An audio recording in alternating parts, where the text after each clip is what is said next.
Oh les gars, j'allume ma caméra aujourd'hui parce que franchement, j'ai mal aux yeux, hein. Franchement.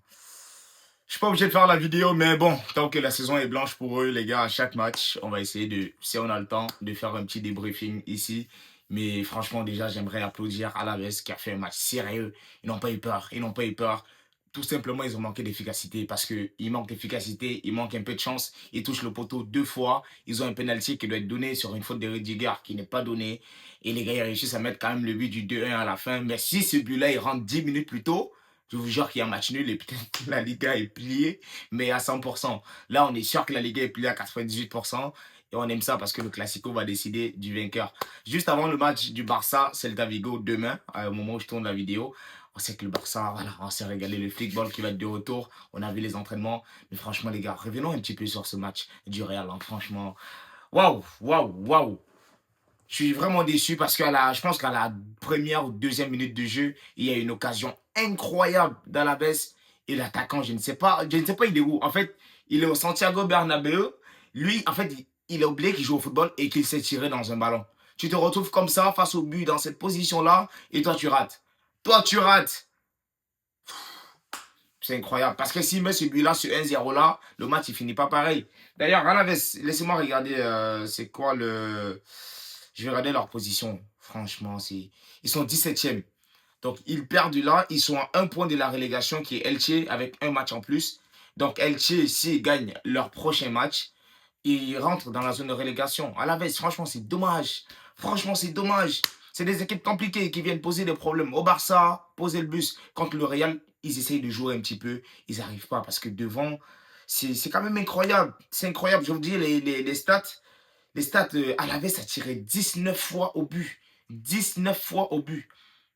Un 17e de Liga. Un point de la relégation qui tire 19 fois au but face au Real Madrid. Qui joue quart de finale de Ligue des Champions. 19 tirs, 5 tirs cadrés. C'est incroyable. Ils ont concédé 12 fautes. 12 fautes concédées. Pour faire la comparaison, le Real a tiré 24 fois, hein, avec uniquement 8 tirs cadrés. C'est quasiment le même pourcentage de. C'est incroyable. C'est incroyable. C'est-à-dire que. Non, non, les gars, franchement, tu regardes les stats là, t'as envie de. C'est grave. 6 corners pour Alaves, 9 pour le Real. Les gars, le Real Madrid, là, tu vois, aujourd'hui, Kylian Mbappé, en fait, les 2 buts qui sont mis, le gardien n'est pas sérieux. Parce qu'Alaves défend bien, entre parenthèses, parce que voilà, si c'est pas sérieux, vous ne sortez pas assez sur le porteur de balle. Mais en groupe, ils ont quand même des fois été solidaires. Mais le gardien, le but de Mbappé, regarde-moi un but comme ça qu'il prend. Le but de Vinicius, vous revenez de mi-temps, vous faites une mi-temps correcte. Vous revenez de mi-temps, Vinicius, il est comme ça à 40 mètres, et tire, bam, ça rentre. Mais le gardien, moi, je mets les 2 buts sur la faute du gardien. Déjà, c'est quoi son nom là? Ce plaisantin-là, Sivera, fait un très mauvais match. Très mauvais match. Je pense qu'avec peut-être Boyer de devant, là, les deux font des matchs, mais d'une catastrophe.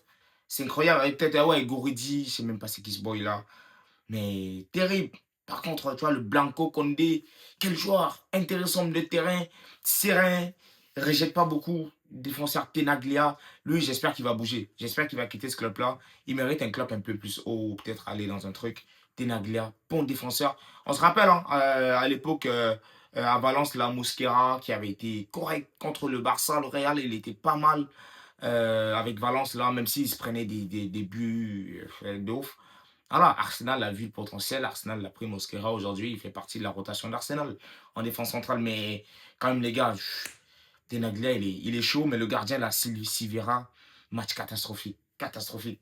Du côté du Real, franchement, Chouameni ne fait pas un gros match. Valverde, il ne fait pas un gros match. Mais on va te dire, il est passé décisif, c'est correct. Mais quand tu vois Mbappé, Vinicius,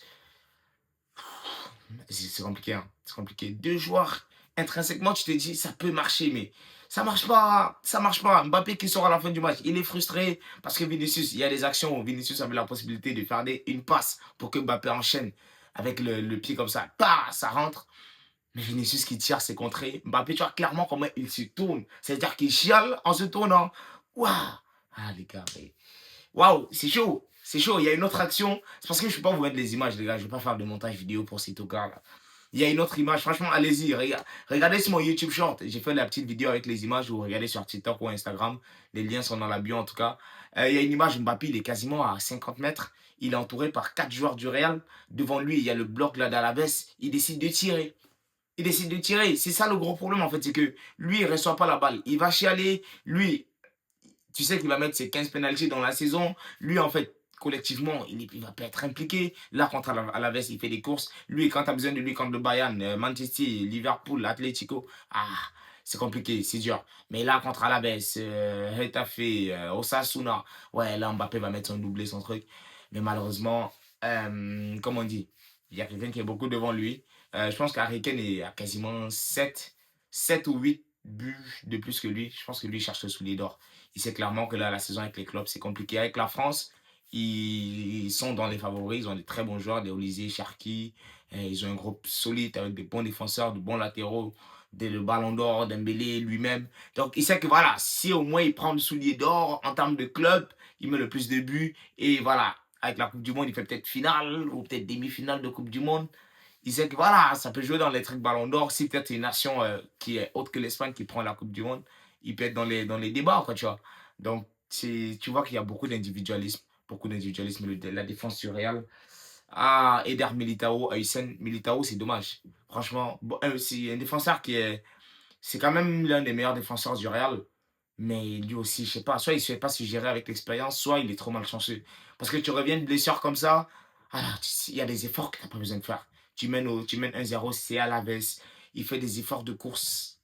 Ensuite, il se blesse. En tout cas, j'aime bien les blessures de joueurs, mais c'est dommage. Franchement, ce match-là, il est terrible. Lounine, qui fait 2-3 parades, mais qui est très chanceux parce qu'à la veste touche le poteau 2 fois.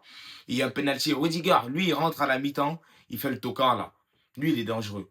Et d'ailleurs, je ne comprends pas pourquoi la VAR n'appelle pas pour le penalty. Parce que clairement, il écrase le pied du joueur dans la surface. La VAR dit rien. Encore une fois, si vous voulez voir les images, allez-y, les gars, sur mon YouTube Short. Dans la chaîne, là, vous allez voir Short ou les courtes vidéos, ou sur TikTok, ou sur Insta, vous allez voir, tout simplement. Donc, c'est dommage. Bon, le Real qui gagne. Leur prochain match, je pense que ça va être le Real Betis. Le Real Betis, attendez, je vais regarder la date, là. Le Barça, nous, on joue Celta Vigo. Bon, là, au moment où je fais la vidéo, c'est 6 points d'écart. Mais techniquement, le Real va gagner. Le Barça va gagner face au Celta Vigo. Donc, on va revenir à 9. C'est bien, on va garder l'écart. Comme ça, au Classico, on les tape. Et puis, on plie le championnat. Ouais, vendredi le 24. Vendredi le 24, ils vont jouer le Real Betis. Et puis, samedi le 3, ils jouent l'Espagnol Barcelone avant le Classico. On va voir ce que ça va donner. En tout cas, les gars, laissez-moi savoir ce que vous pensez. Je sais pas. Il n'y avait pas grand-chose à dire. Hein. Le match est nul. Ouais, il y a un gros problème. Franchement, le Real, Arbeloa doit absolument rester. En restant comme ça avec Mbappé, le Barça, on enchaîne nos 9, les gars.